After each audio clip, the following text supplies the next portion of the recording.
4492. That's 800-816-4492. You're listening to Talkline with Zev Brenner, America's premier Jewish broadcast on the air since 1981. And now, here's your host.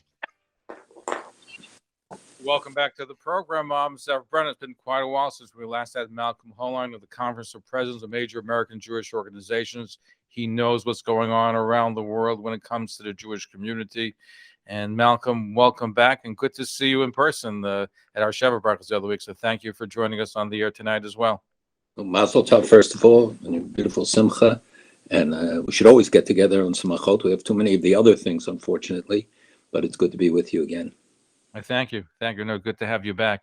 So much to talk about. I first wanted to begin with Sheldon Silver because people were quite upset. In fact, I had a call, as I mentioned earlier in the evening, from Rebbetzin Waxlack that we have to do something for Sheldon Silver, and unfortunately passed away. The fact is the prosecutors would not allow him to be transferred from a prison hospital to a regular hospital, which probably could have saved him. Certainly state prison hospital, not the state-of-the-art hospitals. They refused to do so. It's an outrage. The fact is, I think it's more fundamental than that, Zev. I do think that there are people who should not be able to sleep at night right now, including the U.S. attorneys, people at least in the U.S. attorney's office and other public officials and others who could have seen to it that he was released. We see people guilty of much worse things, people who on a parallel level were released because of COVID. Here is somebody who was vulnerable at age 77, should definitely been allowed to be at home. He worked 2 days, and then this torturous act of putting him back in prison after allowing him out. And you saw how frail he was. He couldn't walk. His only had to go in a wheelchair. And every prisoner there testified to the weakness of falling and stuff. And because of COVID, so the solution was they put him in solitary for long periods of time. The story is really horrendous. And I was at the Levaya, and it was heartbreaking. He has such a fine family, and whatever wrong, he did a great deal of good, and it was remembered, and people were reminded of it. But you see how the press, focused on this disgraced figure, and et cetera. And I think that it's an injustice and of the highest level that he was not allowed to at least be home, transferring him to a prison hospital, and then at the very end to a community hospital, when he could have been, all this could have been avoided had he been allowed to go home and be treated properly. So the question is, could we have done more, Malcolm? Because the fact is, though, and I spoke to Alan Dershowitz and others about it, the law has to be equal. If you're letting people out for COVID reasons, you can't say, well, this person I like, and therefore he's going to go out. This person I don't like, I'm going to put him back and not let him out in the first place. So it seems there's been an injustice at that point in time, as you correctly pointed out, when he was let out and then put back in. He should never have been put back into prison. Right. And yes, a lot was done. There were people who did and tried many things. We were hoping that President Trump would pardon him. I think people intervened and stopped that process. We don't know the full story because you never know what goes on behind closed doors. But again, I hope sometime the truth will out. But a lot of people should be hanging their heads in shame. You're referring to the pardon where President Trump was going to pardon him. There was reports, yeah. I was told that his wife was told that he was coming out. That's what I was. So we agree, but again, it's a very complicated thing when you're dealing with, you're saying, with people being told things, and the question is, was it an authorized thing? Did the president really commit to doing it and then rescinded because of pressures that came to bear? He knew Sheldon Silver, so it wasn't a stranger. Obviously, being a New Yorker, he would have had many occasions to encounter him. Whatever the story, it's a very sad ending to a career of public service that spanned 5 governors, I think, in 3 decades. What I was referring to when they as you pointed out, when he was released, and then they made him go back 2 days later because there was an outcry. That is where I think the envelope was. Once he's out, they should not put him back in, and that's why I'm surprised that nothing was done or emergency appeal to try to get him out, because he certainly had the medical condition where he'd be entitled to be out like everybody else was. If Dean Skelos and Michael Cohen was out, then why wouldn't he be let out? It doesn't say that there weren't appeals made. I know of efforts that were made, but you're right. It's outrageous that being allowed home. I can't even imagine what his mindset would have been after suffering as he had to be then told you're going back to prison. It's inhumane. It certainly is. And I hope that there's some legislation that could be done to make sure that not just in his case, in other cases where similar situations where there has to be compassion on the law for humanitarian grounds to make sure people get out, whether it's COVID or medical conditions, and to get proper care. And he did not get the proper care because of the prosecutors, unfortunately. Prison is not a place for sick people. I mean, they can't treat them properly. And somebody did not pose a threat to anybody by letting him out. And we see people being let out who do pose a threat to society. He should have been there on the bail reform, right? He should have been there because it was the right thing to do. Yeah. Unfortunately. So much to talk about. I just wanted to shift. The Iran deal, keep hearing different things. We had some people resign from that represented, the negotiations because they felt things were going in a bad way. And yet I keep hearing reports that it looks like it's going to be back on track. What do you hear? Because I hear these contradictory things. Right. But they're in fact not contradictory. I think that they all actually are different parts of the puzzle. And if you put the pieces in right, you see the pattern that the resignations of 3 people, including Richard Nephew, who was the deputy head of the delegation, was one of the original authors, I think, and Obama, no, of the sanctions regime, not of the JCPOA, of the sanctions regime on Iran, and 2 other members because they felt that the position, negotiating position, was too weak and one they couldn't justify, and therefore they left. And what we hear now is that there's talk of a less for less deal, that the Iranians will get some allocation of resources in exchange for turning over, let's say, enriched uranium, as an example, to the Russians. Now, here are a couple points. One, it doesn't matter. You can give away the enriched uranium. First, we don't know all the secret places. We know that they've installed the IR-6s, which mean they can enrich very fast. They can replenish the stock very quickly. And once you have the knowledge, you can't take that away. You can't ship that out. That remains. So they have moved ahead on the enrichment greatly. We know that they've long surpassed the 3.67 level of enrichment, up to as much as 60%. 90% is weapon grade. They may even have gotten there, but they have the capacity to do it. They have moved ahead on weaponization, which means the ability to take that uranium, put it in a weapon, can be affixed to a missile, and they moved ahead greatly on their ballistic missile capacity, which is barred by the UN agreement, but they do it under the guise that they're launching satellites into space, which don't make it even into orbit because it's not their interest. They don't care about the satellites. They care about the information on ballistic missiles. And we see how they are upgrading the missiles that they sell to Yemen, to Iraq, to Lebanon, or place there with the advanced guidance systems. The fact that Yemen is firing missiles at UAE and Saudi Arabia is because Iran has given the technology for that and for the drones. So these are things we can't take back. They are moving ahead all the time in those areas. Do you know that this week, South Korea paid $18 million to the UN to cover the dues of Iran with the United States is okay. So we gave them back a voice at the UN. Till now, they couldn't vote. They couldn't do things because they didn't pay their dues. And they claimed they didn't have the money. So why would we encourage the UN, the dues to be paid, to give them a bigger platform at the United Nations? There are many other things. You know, we've seen the more advanced missiles in the last few weeks that have been fired. We see their meetings with the foreign minister is going to India. He was in China. He went to the Gulf states. We see them talking because they feel that the West is abandoning them, and especially the United States. And if they don't have confidence there, they're going to look because they live in the neighborhood. They can't move away from it.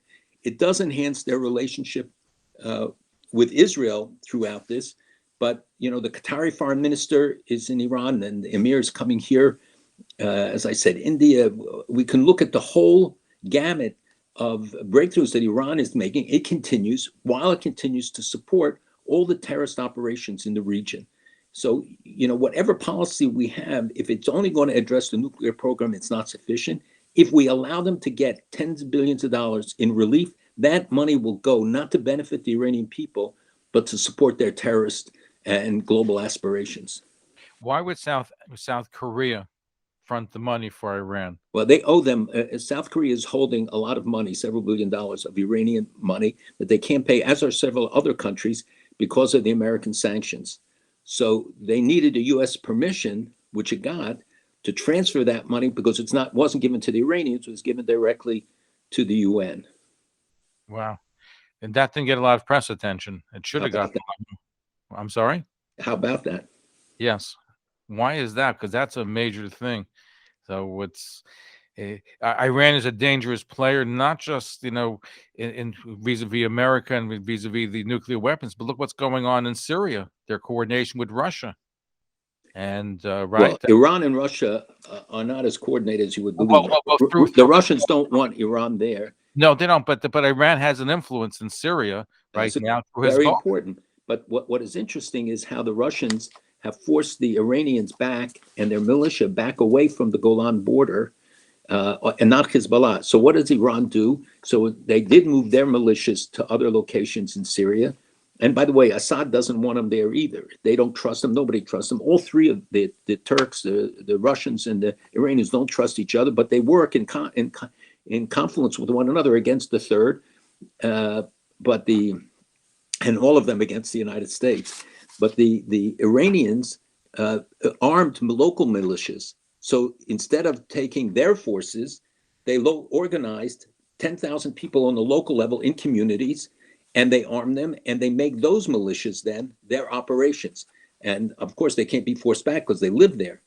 As you know, in Lebanon, there's 150,000 missiles. We know that they have upgraded their capacity. They're building a secret place near the airport in Damascus, which is covered. And we believe that the Iranians want to put their drones. They've made tremendous progress on the drones. They're being used by the Houthis against Saudi Arabia and UAE. But those drones have a 930-mile range, which means they can fly from Yemen to Israel.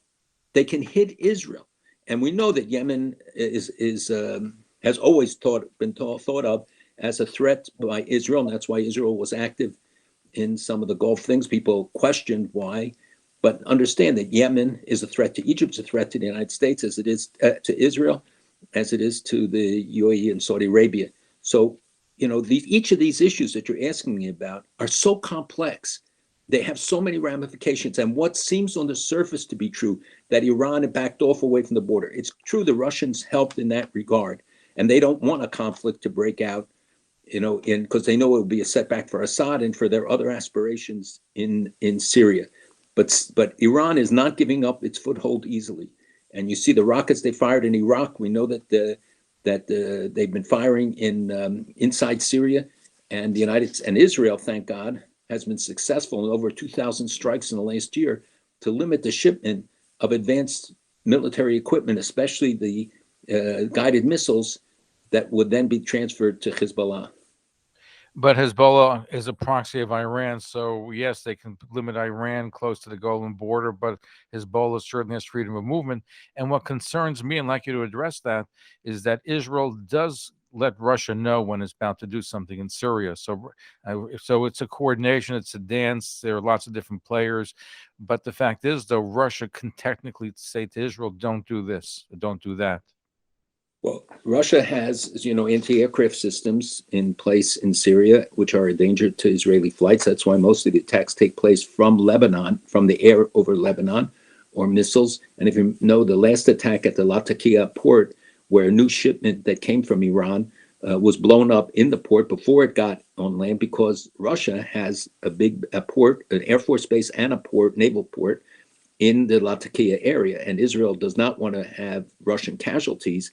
So that coordination is essential, and you see that more or less Israel's had freedom of movement, continues to have freedom of movement in Syria. Not all that would want, and I'm sure there are a lot of things that they have to think about twice about how they hit targets. But look at the precision of the strikes they make, whether by missile, by drone by that attack on Latakia was from the Mediterranean. So it was naval ships that did it. Now, Israel has certain sophistication, but also Iran and Hezbollah has increased their techniques, their surveillance, their intelligence has increased immensely too. So while Israel has successes, I'm just concerned about, as you said, Hezbollah has more rockets, has more war wariness because they're able to fight. They're able to engage in battle more as they have more training in that area. So overall, it's a very, very dangerous situation. And there are two other aspects, Zev, to make the point clear to the listeners. I know you appreciate how complex each of these things, and everything has ramifications. You know, what happens in Syria has ramifications for Iraq, for Jordan, for Lebanon, for Israel, etc. But we see the resurgence of ISIS, the revolt against the prisons there, and the fact the United States helped the PKK, the Kurdish forces, which were given charge of these prisons.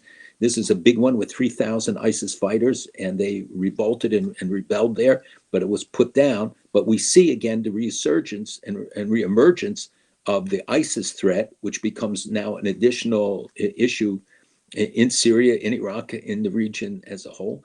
And when North Korea today launched its seventh missile, and people don't understand when they see that, gets a paragraph in the news, that is all also benefiting Iran, because Iran and North Korea are working together. Their missiles were based on a no-doubt from North Korea.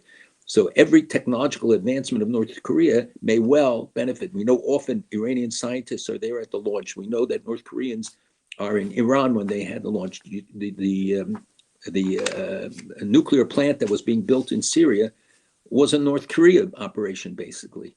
So all these things are interrelated, and why it's so important. The Abraham Accords changed the region in a lot of respects, and it's very important. And we have to create, and we have ideas to create many more balances to this, to the power of Iran, and also Turkey's assertiveness, although Erdogan seems to be going through some sort of a mild change. Hezbollah returned to the cabinet in Lebanon this week, and Hariri, who was the leader of the Foreign Party with 20 members, he left now. He moved out of Lebanon, which leaves a void, a complete political void. There's a complete collapse economically, as there is in Iran, by the way, as there is in Turkey, and certainly Syria. These countries, their economies are in ruins. So you're fighting in situations where the people are the big losers all the time. Certainly. Before we break, though, you mentioned, UAE, and it's important, but I saw a report that because of the renewed attacks from the Houthi rebels in Yemen, they're attacking the UAE as well. There's an advisory not to go. Would that hurt tourism to the UAE? Yes. That, what I think it was a U.S. warning not because of COVID, which was in place before, but because of terrorism and the fear. I would hope that, Israel sometimes comes under these warnings also.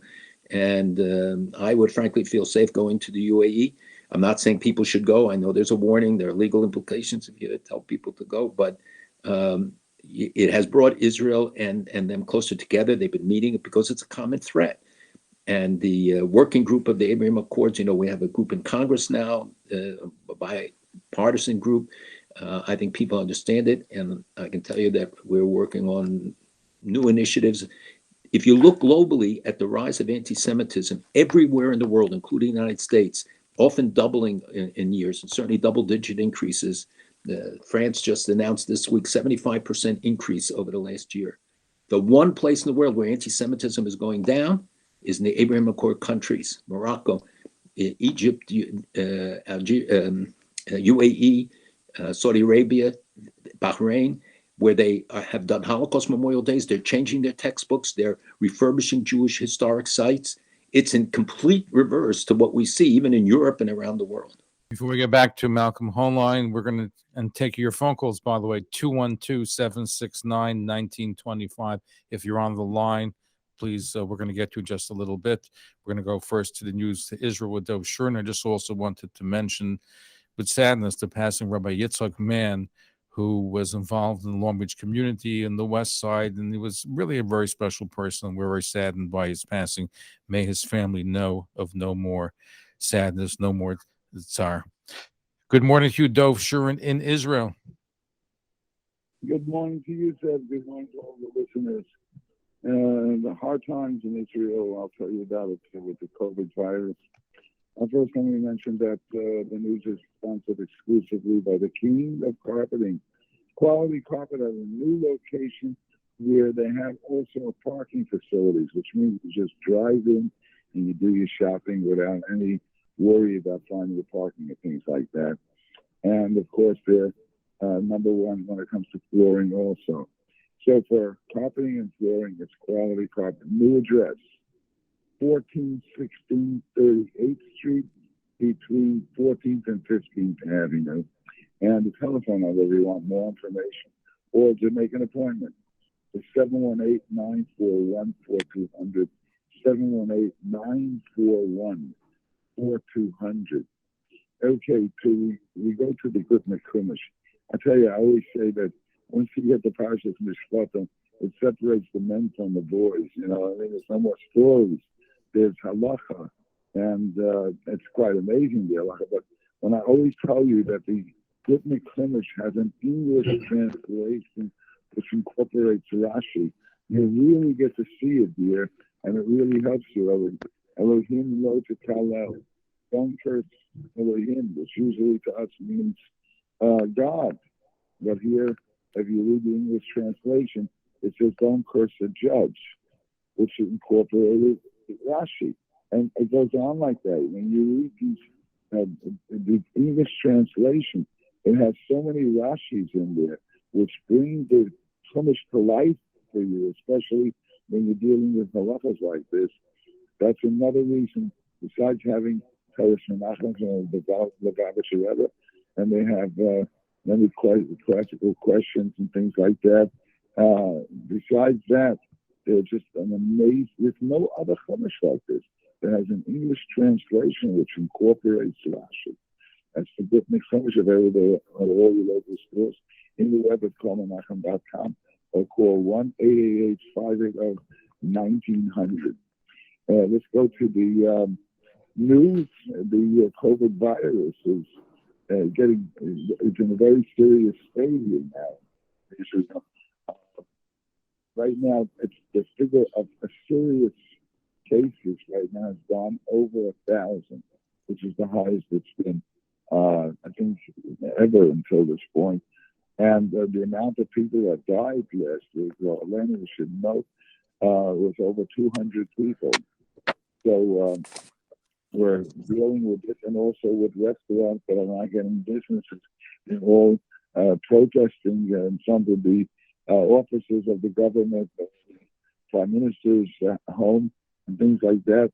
They want to get reimbursed because businesses are closing like mad, and the government seems to be charging more for things like gas and even paper cups and plastic cups. And Lieberman was on television, that's the Minister of Finance, and saying how wonderful things are going. Well, the people don't exactly know that. There's one more thing I want to mention, which is President Herzog has taken off to the United Arab Emirates for the first time ever. An Israeli president, the president of Israel, goes and pays that visit, and it comes back down to Netanyahu and some of the amazing things that he accomplished during his term. That's the latest. I'm giving you back to Zev and this great program. Thank you, though. Good latest news from Israel. Okay, we are back. Our guest, Malcolm Hoenlein of the Conference of Presidents, a major American Jewish organization. We'll talk Turkey, but let's just squeeze in a couple of calls before we do so. Let's go to Aryeh in Flatbush. Aryeh, you have a question for Malcolm. Go ahead, Aryeh. I don't have a question. I have a comment about Sheldon Silver, if I might. I just want to say that it's a very heart-rending thing what happened to him. And it's certainly like if somebody witnesses an execution, it's also very heart-rending. But we have to understand that this man cast a vote for homosexual marriage, which created this plague of violence. You know what? Sources of the Bible. The point is, hold on, Ari. The point is, though, is that you may not like everything that he did over the course of time. He helped, whether it was the OHEL organization, lots of groups. He was very involved in the Jewish community. But the fact is, no matter where he stood politically, The fact is that they didn't give him the proper medical care. They didn't let him out, and they discriminated against him because other people got out. Absolutely. So that's the real issue that we're focusing on. But I appreciate your phone call, Larry. Thank you. But let's go to Stan in Forest Hills. Go ahead, Stan. Your question or comment? Hello. Yes, go ahead, Stanley. You're on. Oh, I'm sorry. I didn't know I was listening to the radio. Mr. Hoenlein, number one, I don't think actually the so-called treaty that was made was very important, to be honest with you. Which treaty are you talking about? The one that was done by the Trump administration. You talking about the Abrahamic Accords? Yeah, it was treaty-like because these countries have been on and off dealing with Israel for years, and they really weren't belligerent to Israel at all. The point that I want to make is even more important. For 4 years, the Trump administration, which you backed, didn't do anything with Iran. They didn't want to talk to him. They didn't want to do anything. And you just mentioned what is going on with Iran today. Well, that was 4 years of not discuss or even getting your enemy to the table. So how do you justify that? I don't know why it's up to me to justify, and I know you have an anti-Trump So what? Go discussion, ahead. but it's not. I'm not a spokesman for Trump. First of all, about the Abraham Accords, it was a tremendous achievement. They did go beyond just paper arrangements. You see the trade, $1 billion between UAE and Israel, but more than that, they established diplomatic relations to our exchanges. The fact that Bahrain and others now, and I can tell you there's much more going on behind the scenes, and it has nothing to do with Trump. It has to do with the government of Israel as well. It has to do with, but the initiative came by Jared and others, and we can't take that away from them. And I hope that the Biden administration will also take an initiative in this area. We have to expand it. We have to build on it. I started 13 years ago working on the Mediterranean initiative that resulted in Greece, Cyprus, and Israel building a relationship. And now we have another dozen countries that are interested. There are efforts in other areas to build on the example that it set. So you can take away a lot. And I agree with you. There are questions about what happened with Iran. They pulled out of the JCPOA because it was a bad deal. He didn't deliver tens of billions of dollars in cash to the Iranians. He imposed very harsh sanctions, which, by the way, the Biden administration has sustained and maintained most of those sanctions. And that's why the message is that when you deal with Iran, they understand one thing, and that's strength. If they feel there's weakness, Putin the same, and others, they're not used to having to negotiate with domestic constituencies. They rule, and they want to see in America. Our allies want to see America, the Europeans even, who are very weak, but they want to see America lead, and that's the policy. And when 3 members of the team lead because they feel there's weakness, it's something that's worthy of attention. I'm not saying it's easy. I think Iran is a very complex issue, but we cannot allow it. It's a cancer that's eating up the region. Look in South America. Look at what's happening. We're losing the whole continent, and Iran is there. Russia is there. China. They're all eating it, taking the pieces of the collapse of the regimes that were pro-American, pro-Israel, pro-West that are falling day by day. Anyway, thank you for your phone call. Let's go to Rifki in Borough Park. Your question for Malcolm. Go ahead.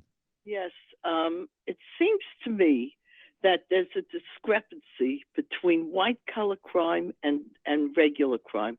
All these criminals that are killing and robbing and all kinds of horrible crimes, they're not in prison for who? They're in and out. They're in and out. They go in, they put them in jail, and in no time they're back out. But somebody, a respectable person that did so much for our country and the community, and he should be put in prison like this for so long. There's something wrong here with this system, and I was wondering how we have to find a way to rectify it. First of all, this whole story with Sheldon Silver, it smacks from anti-Semitism. It smells terribly from anti-Semitism. I'd like to know who is the one that did not. It should be publicized. The one that did not let him come out of prison because of COVID. Malcolm, you want to tackle it? No, I mean, I think there are reporters, there are others. There's a lot of ways to get the information. You can read and find it. I do agree that, the distinction about the release of people who engage in violent crimes I don't deal with domestic issues that much, so I'm not an expert, and I don't proclaim myself to be. I live in the community, and in the city, so I suffer from the consequences of it. But I do think that just logic and compassion have to be part of justice. I'm not saying people shouldn't go to jail when public officials do something wrong. They should pay the price too. But there has to be some sense when it's a COVID outbreak and you have others being released. Why is there a standard that is not universal? Look at our governor. He's not going to prison. He did some. Well, no, he hasn't been convicted. No, he hasn't been tried in the court of law yet. Only in the court of public opinion.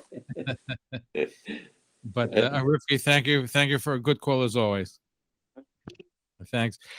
Here's an email comments that says that, let me just read it over here, that says that it was Congresswoman Nicole Malotopoulos who got the president to stop him from commuting or pardoning Shelley Silver. There were reports to that effect. I don't know. Somebody should ask her. Next time we have her on the program, we will. I want to talk Turkey right now, because Turkey is interesting, because it blows hot and cold. The president, in fact, we had a reporter from Israel that said that the president belonged to the Shopside Tzvi cult group. There were reports to that effect. I would not. Yeah, I'm just saying what a reporter from Israel said. I'm just reporting. I found it. Although there is really remnants of the Shabtai Tzvi cult. I've had people come to me from Turkey and tell me about different people who were part of it, and everybody uses it as an accusation. But I don't think. I've met with Erdogan many times. I've never seen any sign of it. I'm just saying what one prominent Israeli reporter said. Again, and it is in the press in Turkey. It's in Turkey. So the theory is that he had to prove himself, that to show that he's tough on Israel, to show that. But he blows hot and cold, because right now things seem to be warming up a little bit. Or something's happening. Yes, a lot is happening. President Herzog is going to visit there. He accepted an invitation. As I said, I've had a long and hot relationship with Erdogan. Whenever he comes here, we meet, but we end up in a fight every time. But on the other hand, he has been very good to the Turkish Jewish community, and anything I've ever asked for them, he has actually delivered. He is a Muslim Brotherhood supporter.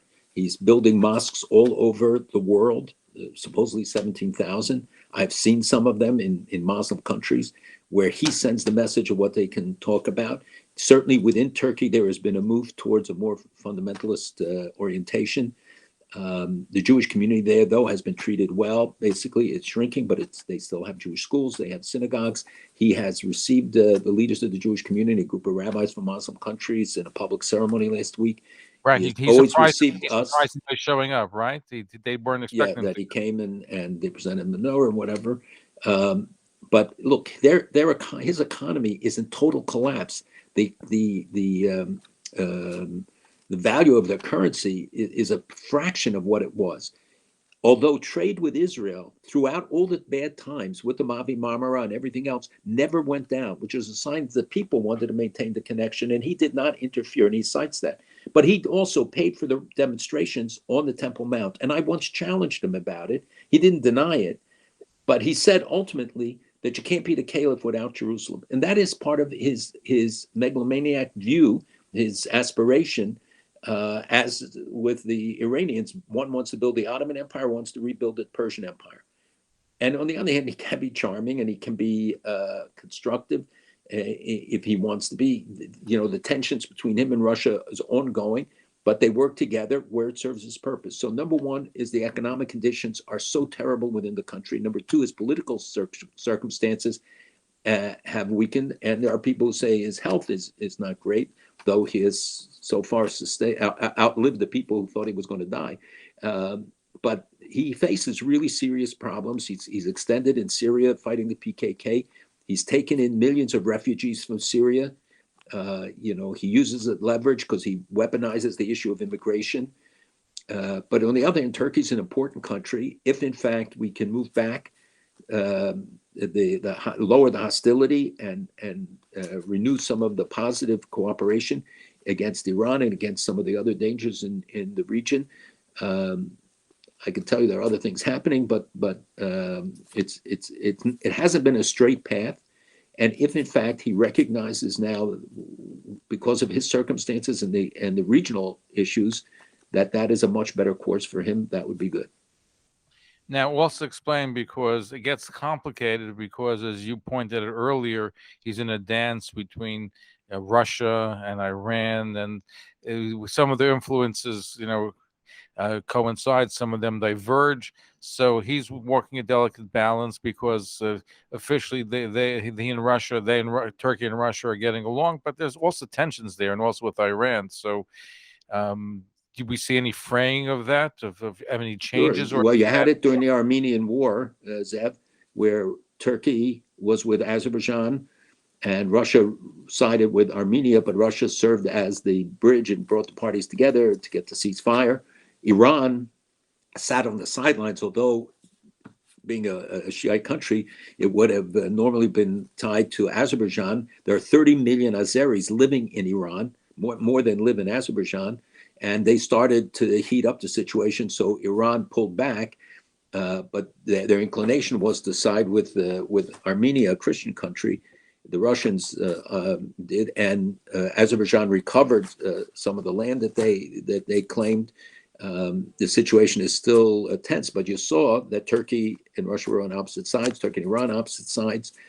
We have the same in Central Asia, where Russia is reasserting itself, yet Turkey, because some of them are Turkic countries, also sees itself as an important force in these same countries. So there are tensions in that regard as well. Turkey has a lot of interest. They have followed the Iranian model and expanded, building bases in the Red Sea, in Syria, in Afghanistan, and other places, because he has global aspirations. And he's in Libya, as is Iran, and as is Russia, and they're not always on the same side. So it's very complicated between them. It's a dance, a very complicated dance. Want to focus on Israel.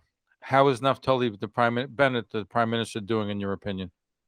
He looks good. He gained a little weight, I think, and that's what you're asking. But look, he has a very complicated coalition. The thing that held them together till now was Bibi.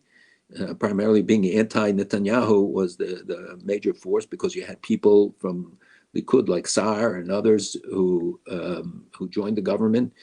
And now we will have to see if Bibi in fact steps down at some point. What will happen with Likud? Will Likud be able to regain the relationships? They're still the largest party in the polls, but that doesn't mean anything when it comes to the actual vote. As we know, Israelis are notorious for telling the truth to pollsters and lying at the polls. So we have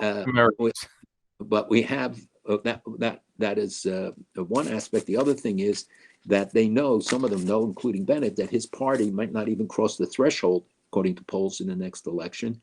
And they have an agenda. He has to turn over the power, at the end of this year to Lapid, the prime ministership. We'll see. A lot of people will say that it won't happen. I think it's still, if they continue like this. And you have to say that a lot of the countries in the region say that the tensions have been reduced and they have better relations. Jordan said it, Egypt said it, others. They've reached out to them, they've hosted them, hosted Israeli officials in Amman and in Cairo. But I think that's the cover story. I think the issues in the region drive it. I think that the Herzog is a very activist president, and his visit to UAE, his other actions, he's a very capable person and will be an additional force. Obviously, he couldn't do this without the government's permission. The foreign minister has traveled to many countries. There's a lot that Israel has to do. Whether this government is considered strong or not, the tests have yet to come. They did pass a budget, and some of the other obstacles that people predicted would bring it down did not yet. But remember, they're all hanging on to this life raft because they know their own political circumstances dictate. Lapid the least so, because he has his party is likely to still draw a significant vote. Did the prime minister do the right thing, in your opinion? I'm to my former prime minister, Bibi, by not taking the plea agreement that was offered to him? I'm not a lawyer. I don't judge those things. I can't say. He's an old friend of mine, many decades. I have a great respect for him. I've known Bennett. I've known them, actually all of them, for a very long time. I think that agreeing to being charged with moral turpitude was something probably a step too far for him. I think he would like to resolve it without going through all the travails of a court case. But and you also face a deadline because Mandelblit, who was a really remarkable guy, was the Attorney General appointed by Netanyahu, wanted to finish this. He ends his term in a short while and wanted, as he did with Litzman and others, to clean off the table and make as many. Litzman did take the plea agreement. Yeah, but it doesn't involve moral turpitude and no jail. And Derry took a deal too, and he could remain the head of his party, and I think suspended for 2 years or 3 years. And he would like to conclude these items so that the next Attorney General doesn't have to deal with them, and it's all things that in the cases he initiated, and has been overseeing till now. Welcome back to the program. Zev Brenner, Malcolm Hoenlein of the Conference of Presidents of Major American Jewish Organizations is our guest, and we're taking some of your phone calls. Let's go to Moshe Aryeh, Lower East Side of Manhattan. Your question for Malcolm. Go ahead, Moshe Aryeh. Yes, Malcolm. What is your view on the situation in Ukraine, and what's the situation of the Jews in Ukraine? Good question. Right. Another issue of great importance and uncertainty, given the second guessing what Putin really has in mind. Did he achieve his goals by getting the United States to pay attention, to get the Europeans to pay attention, to have the high-level meetings, to at least put maybe Ukraine's membership in NATO on a back burner, stopping the shipment of maybe advanced missiles? He's very determined. I've had the opportunity to meet with him and to see he's very shrewd, he's very smart. Nobody should underestimate him. He's accomplished all that he has, including taking the Crimea and Donbass and his role in Syria with minimal investment. And he has an economy that's the size of Italy, and without oil, the size of Holland. So it's really a remarkable achievement and should be noted. He's not somebody to be trifled with. He also has a stranglehold with Europe with the energy, and that's why the cancellation of the Eastern Mediterranean pipeline coming at this time was questioned by many people. But the question of whether Nord Stream, et cetera, the technical issues, the situation of the Jews in Ukraine right now, there's no difficulty.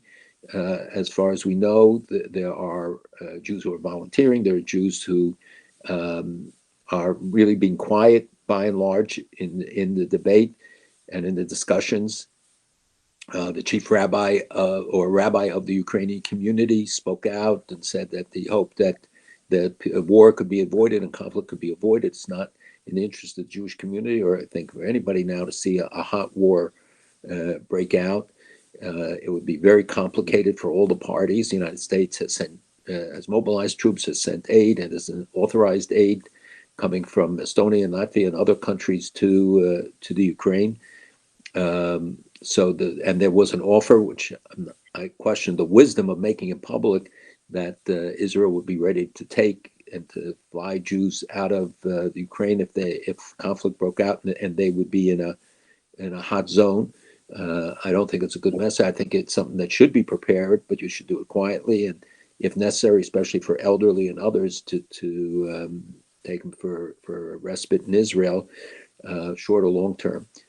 But right now, our discussions with the Ukrainian Jews do not indicate any special problems affecting them. And thank you for a good question. Appreciate your call. With Ukraine, though, it's very hard to predict. But at the end of the day, do you believe that, because Putin is a very smart player, he holds his cards close to him. Nobody else makes a decision. He's his own foreign minister, defense minister. He pretty much controls what's going on. At the end of the day, do you believe he is going to invade Ukraine? I can't be, I'm not in his mind. I can't guess more than what others know also. That people, I will tell you that I think he's capable of doing it if he feels that it's really, he has no choice and he's left with that. Having 100,000 troops on the border is a huge expense. It's big stretch, to sustain that for an extended period. He did move, for instance, he was supposed to have exercises, Russian naval exercises off the coast of Ireland coming up this week, and they complained because of the situation there that it was too close, and he moved it. He moved it away. He has done joint exercises with Iran. He's done them with others, naval exercises in particular. So Russia sees itself as a global power. He wants to be respected as such. And I think he viewed a lot of some of the things that happened, that Ukraine getting too independent, and you have a Russian-speaking sector there. But it seems that the people of Ukraine are more united and mobilizing, and he knows that if his troops have to enter, they may not, they'll meet resistance, but the army may not be able to last long. But there would be a guerrilla war, no doubt, against Russian troops by citizens of Ukraine who will reject the attempt to take it over. And he will put, there were reports that he already had picked proxy people to serve in government officials as government, to take over the government. As we know, Zelensky, who is Jewish, and the prime minister is Jewish, and the defense minister is Jewish today in the Ukraine. But that their religion has not been made a big issue, and I don't believe that motivates Putin at all in this regard. But the government could collapse, and you could have there are a lot of different scenarios that could emerge from this that will leave the situation different. The hope is that there'll be stability, and if they could reach an accord and some understanding, because his main agenda is not with Ukraine, it is with the West and with getting concessions, especially about the eastward expansion of NATO.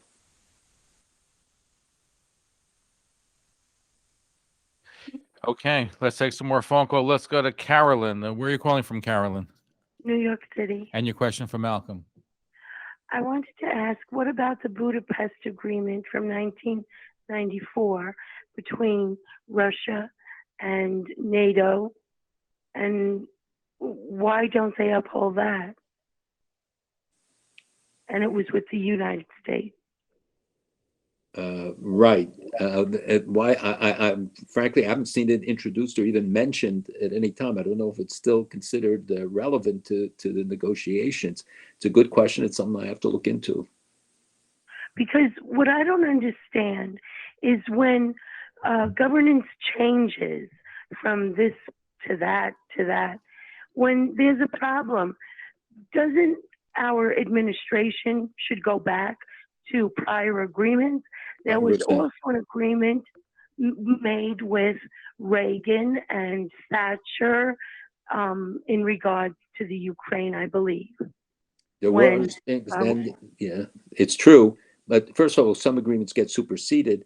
But your question on the Hungarian agreement and all of them generally, whether they're still considered relevant, is a very good question. You are right. Agreements are not made to be term limited by the governments that reach them. They're supposed to be adhered to by subsequent agreements. That's how democracies function. It's not necessarily the way that dictatorships function. I see. Well, because I just don't understand why everybody doesn't stay in their lane over there. Like, why is Russia? It's no fun for them to be in their own lane. That's a great question. It's ages old question, and we that's something we've been wrestling with very much. Why they don't stay in their own lane. Well, because for peace and harmony throughout the world. I mean, otherwise, listen, everybody stayed in their own lane and played by the rules, you wouldn't have any conflict. Exactly, and if everybody had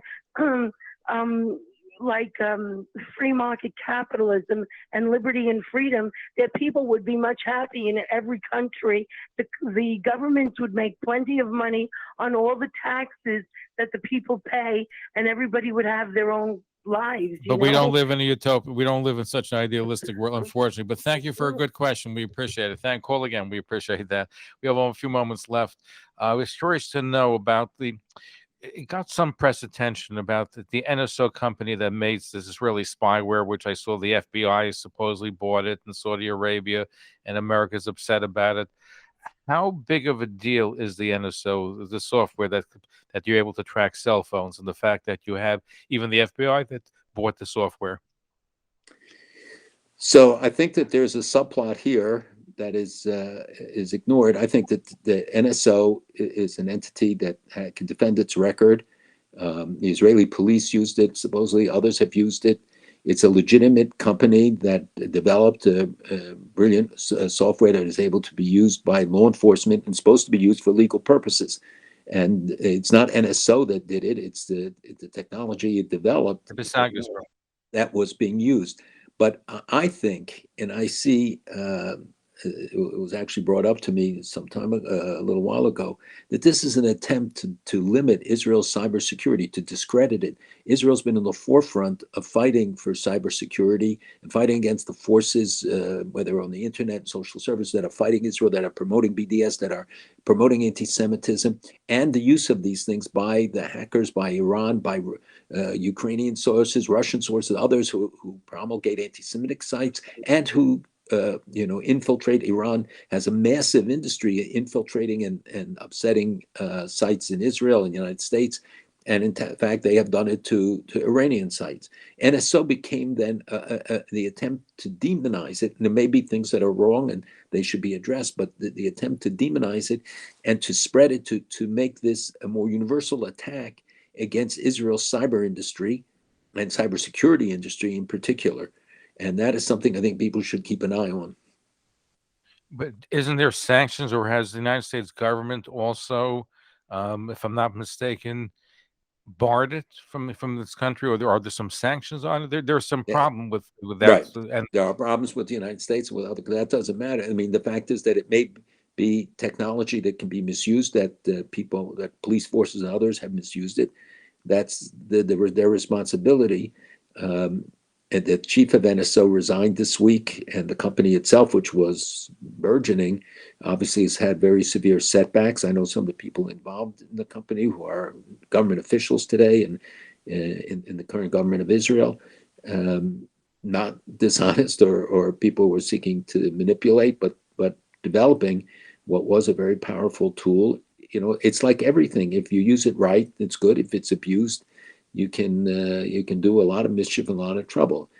If there are things that were wrong, they should be held to account for it. But so far, I've seen that not seen that NSO itself was blamed for it as much as the technology. Maybe they didn't restrict the sales enough, or other things that will come out as the case against it develops. I just find the irony is there that while it's being condemned by the administration, the FBI used it. So that's right, and so did many others. Final few moments. China and Israel, complicated relationship. So how do you perceive that today? What Israel's policy would be vis-a-vis China? What's the relationship like? This is a very complicated relationship. Yes, very complicated. China just congratulated Israel on its 40th anniversary, or something that for the new year, I think. And the Chinese delegation, the Chinese New Year, or the Jewish the secular New Year. Okay. But China, has there are delegations from China and Israel almost all the time. China has bought a lot of Israeli technology and has indicated that it wants to invest much more in Israel. Israelis are visiting China. A lot of the high-tech companies are doing their manufacturing and production in China, as is everybody else. As you know, there was a big debate over the Haifa port being turned over to a Chinese company. The United States objected and said the Sixth Fleet won't call there because they don't trust, that the Chinese aren't using all sorts of spyware and other things to gain information. So the deal was revamped somewhat. But this, there are other places in the world too where China, which is engaged in this Belt and Road global effort to expand its reach, building bases in Iran or everywhere else so that they can. UAE and Saudi Arabia, I think that they stopped the base that they were building in the UAE because the United States complained about it. But China is a very aggressive country. They look at things long term. Their big hunger is for energy, and they're buying Iranian oil all the time, much to the consternation of Israel and others, because that sustains the government at a time when its currencies were about 10% of what it was value, and its exports are down. And the sanctions obviously are very important. And that U.S. sanctions that, again, the Biden administration has sustained are very important. But China sees its role. It doesn't get involved in conflicts and outside issues. It looks at its interests and pursues them regardless of the consequences. The problems with the Uyghurs, the human rights issues, other issues, they don't let it interfere. And when it comes to hosting the Olympics, they set their goals and they pursue them. And anybody who's visited China has seen it firsthand what that means. And the people also pay the price for it. Israel can't shut China out. It's a very important player. People say, "Oh, cut diplomatic cover." No, you can't do that with, the prime minister, former premier of China, once asked for a meeting with us in New York, and before the meeting, he came early, and I was early, and we were the only ones there. So I was talking to him. I asked him if he asked for the meeting because of all the Jews who eat in Chinese restaurants. He didn't get it, but he did laugh. But he said there are two important peoples in the world: the Chinese people, 1 billion, 3, 4, and the Jewish people, 15 million, 16 million. He said, I know there are less of you, but you're so important. And we have common values, education. We think we're the ancient people. We have 3,000 years of history. And, they call themselves the Jews of Asia. People have called them the Jews of Asia. And there are ties and links. And I have visited there and had meetings at high levels there. And you hear this echoed a great deal. So the United States has to have a strict policy when it comes to China, China's expansionism. We have the Taiwan issue arises almost every day in some way. And the United States is focused much more on Southeast Asia today, our naval presence, others.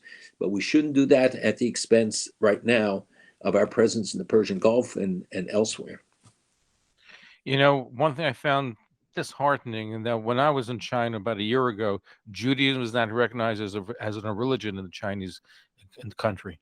Yeah, but you have 19 or 15 Chabad houses. You got so there are restaurants who happen to have services.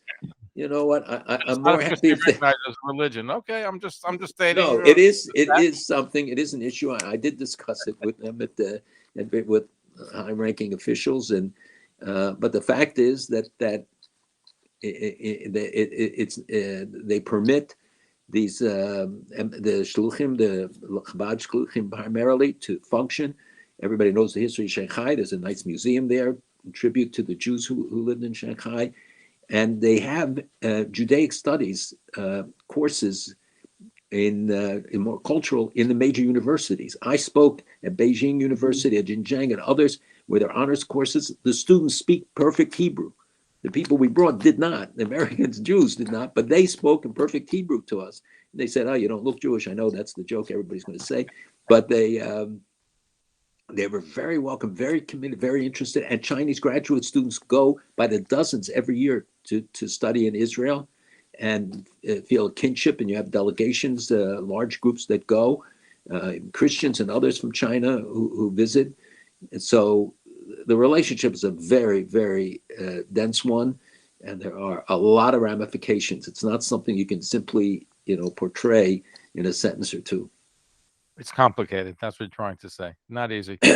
Anyway, Malcolm, I wanted to thank you for joining us. I know that we're on WOR on Sunday nights at 9 p.m. But you've joined together with John Batchelor of the station recently. So you're on, I think, is that nightly that you're on the air with John Mondays Batchelor? and Thursdays at 11 Monday, o'clock. At 11. And you're a good friend with Nachum Siegel and JM in the AM on Friday mornings.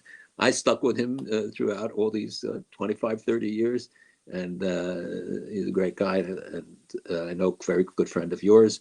And so thank you for mentioning it. We keep WOR warm for you for Sunday nights. Absolutely, 11 o'clock, and Monday and Thursday nights. Well, it's good to see John Batchelor back in New York, because he's a great asset. A great show, and I used to love listening to him on ABC. And when they moved him, and now he got back on WOR, which is a wonderful thing. He's also it's CBS network, also it's CBS Eye on the World, and on iHeartRadio, and on many other things. So, but it's great. It's one of the top 20 podcasts in the world now. This show.